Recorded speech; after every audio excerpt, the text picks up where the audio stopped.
ಬೀಳ್ತದೆ ಮಠ ಸ್ವಾಮಿಗೆ. ಆಯ್ತು, ಬಂಗಾರ ಹಾಕ್ತೀರಿ, ಬೆಳ್ಳಿ ಹಾಕ್ತೀರಿ, ವಜ್ರ ಹಾಕ್ತೀರಿ, ವೈಡೂರ ಹಾಕ್ತೀರಿ, ರತ್ನಗಂಬಳಿ ಹಾಸ್ತೀರಿ, ಊರೆಲ್ಲ ಮಡಿ ಹಾಸ್ತೀರಿ, ಜೋಡು ಪಂಚಕದ ಮೇಲೆ ಕುಣಿಸು ಗುರು ಶಿಷ್ಯರನ್ನು ನಿತ್ತು ತೂಗಾಡ್ತೀರಿ, ಅಡ್ಡಪಲ್ಲಕ್ಕಿ ಉತ್ಸವ ಮಾಡ್ತೀರಿ, ಪಟ್ಟಕ್ಕೆ ಕಟ್ತೀರಿ, ಬಿಳಿ ಕವದಿ ಮ್ಯಾಲ ಹೊಚ್ಚಿ ಗಣಮಠದ ಶಿವಯೋಗಿ ಹಳ್ಳಿಗೆ ಏಕರಾತ್ರಿ ಪಟ್ಟಣಕ್ಕೆ ಪಂಚರಾತ್ರಿ ಮಾಡಂತ ತಿಳ್ಕೊಂಡು ಕರ್ಣಹಸ್ತಿಗೆ ಪದಮಂತ್ರಗುಪ್ಯ ಘಟಚಕ್ರ ಲಿಂಗಶಕೀಲ ಉದ್ಧಾರಣ ಇವನ್ನೆಲ್ಲ ಬೆನ್ನಿಗೆ ಕಟ್ಟಿ ಧರ್ಮ ಪ್ರಚಾರ ಮಾಡೋ ಸ್ವಾಮಿ ಅಂತ ತಿಳ್ಕೊಂಡು ಎಲ್ಲ ಹೇಳಿ ಮಠನೂ ಕೊಡಿಸ್ತೀರಿ. ಈಗಿನ ಕಾಲಮಾನಕ್ಕೆ ಕಾರಗಡೆನೂ ಕೊಡಿಸ್ತೀರಿ.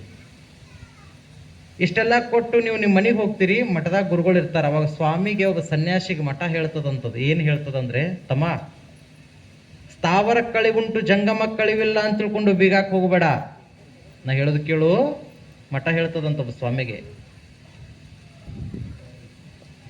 ಬೀಗಾಕ್ ಹೋಗ್ಬೇಡಪ್ಪ. ಕಟ್ತಿ ಕಟ್ಟು, ಮೆರಿತಿ ಮೆರಿ, ಕೆಡುತ್ತಿ ಕೆಡು, ಉಳಿಸ್ತಿ ಉಳಿಸ್, ತಿನ್ನಿಸ್ತಿ ತಿನ್ನಿಸು, ತಿಂತಿ ತಿನ್ನು, ಅಡಪಲ್ಲಕ್ಕಿ ಮಾಡ್ತಿ ಮಾಡು, ಅಡಪಲ್ಲಕ್ಕೆ ಮೆರಿತಿ ಮೆರಿ, ಹೊರತಿ ಹೊರು, ಬಡಿತಿ ಬಡಿ, ತಪ್ಪು ಮಾಡಿದ್ರೆ ಬಡಿಸ್ಕೋತಿ ಬಡಿಸ್ಕೊ, ಉದ್ಧಾರ ಮಾಡ್ತಿ ಉದ್ಧಾರ ಮಾಡು, ಅವನತಿ ಮಾಡ್ತಿ ಅವನತಿ ಮಾಡು, ಏನು ಬೇಕಾದ ಮಾಡ್ತಮ್ಮ. ಇಂದಿಲ್ಲ ಒಂದು ದಿನ ನಿನ್ನೂ ಕೂಡ ನನ್ನ ಒಡೆದಾಗ ಹಾಕೊಂಡು ಗದಗಿ ಕೂಡ ಗದಗಿ ಮಾಡ್ತೀನಿ ಹೊರತು ನಿನ್ನೇನು ಭೂಮಿ ತಲೆ ಮೇಲೆ ಬಿಡಂಗಿಲ್ಲ ಅಂತ ಮಠ ಹೇಳ್ತೈತಂಥದ್ದು ಸ್ವಾಮಿಗೆ. ಒಬ್ಬ ಮಠ ಹೇಳ್ತದಂಥದ್ದು. ಇಷ್ಟೆಲ್ಲ ಮಾಡಿ ಹೋದ್ರೂ ಕೂಡ ಯಾರು ಮಠ ಕಟ್ಟಿದವರು ಉಳಿದಾರೇನು, ಸಂಸ್ಥೆಗಳನ್ನು ಕಟ್ಟಿದವರು ಉಳಿದಾರೇನು, ಶಿಕ್ಷಣ ವ್ಯವಸ್ಥೆಗಳನ್ನು ಮಾಡಿದವರು ಉಳಿದಾರೇನು, ಧರ್ಮನ ಕಟ್ಟಿದವರು ಉಳಿದಾರೇನು, ಧರ್ಮ ಕೆಡಿದಾರರು ಉಳಿದವ್ರೇನು, ಅಡ್ಡಪಲ್ಲಕ್ಕಿಯಾಗಿ ಮೆರೆದವರು ಉಳಿದಾರೇನು, ಅಡ್ಡಪಲ್ಲಕ್ಕಿ ಹೊತ್ತಾರು ಉಳಿದಾರೇನು, ಯಾರೂ ಉಳಿದಿಲ್ಲ. ಮಠವ ಕಟ್ಟಿದವರಿಲ್ಲ, ಘಟವ ನಿಟ್ಟವರಿಲ್ಲ, ಕಳಸವನ್ನು ಹೊತ್ತವರಿಲ್ಲ, ಪಲ್ಲಕ್ಕಿಯ ಮೆರೆಸಿದವರಿಲ್ಲ, ಪಾಲಕಿಯನ್ನ ಇಟ್ಟವರಿಲ್ಲ, ಛತ್ರ ಚಾಮರಗಳನ್ನು ಬೀಸಿ ಜಗದ್ಗುರು ಅನ್ಸ್ಕೊಂಡವರು ಇಲ್ಲ.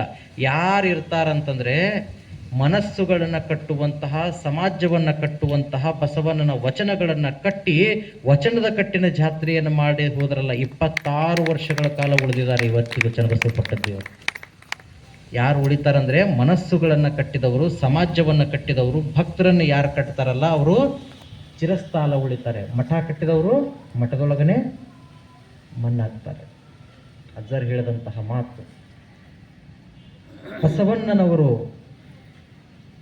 ಯಾವ ಪುಣ್ಯಾತ್ಮನನ್ನು ನೋಡಿದರೆ ಪಾಪಗಳು ಹೋಗ್ತಾವೋ, ಯಾವ ಮಹಾತ್ಮನ 4 ನುಡಿಗಳನ್ನು ನೀನು ಕೇಳಿದ್ರೆ ನಿನ್ನ ಜನ್ಮ ಜನ್ಮಾಂತರದ ದುಃಖ ಪರಿಹಾರ ಆಗ್ತದೋ, ಹರಹರ, ಕರ್ಮಹರ, ಕಾಲಹರ, ದುರಿತಹರ, ಪಾಪವೆಲ್ಲ ಪರಿಹಾರ, ಅಯ್ಯಾಸಾದ ಮಹಾಪ್ರಸಾದ, ಕ್ರಿಯಾಪ್ರಸಾದಗಳನ್ನು 6 ಜನ್ಮ 100 ಪಾಪ ಪರಿಹಾರ ಮಾಡಿ ಗುರುಲಿಂಗ ಜಂಗಮರ ಪಾದ ಪೂಜೆ ಮಾಡಿಕೊಂಡು ಪಾದೋದಕ ಪ್ರಸಾದವನ್ನು ತೆಗೆದುಕೊಳ್ಳುವಂತಹ ಗುರು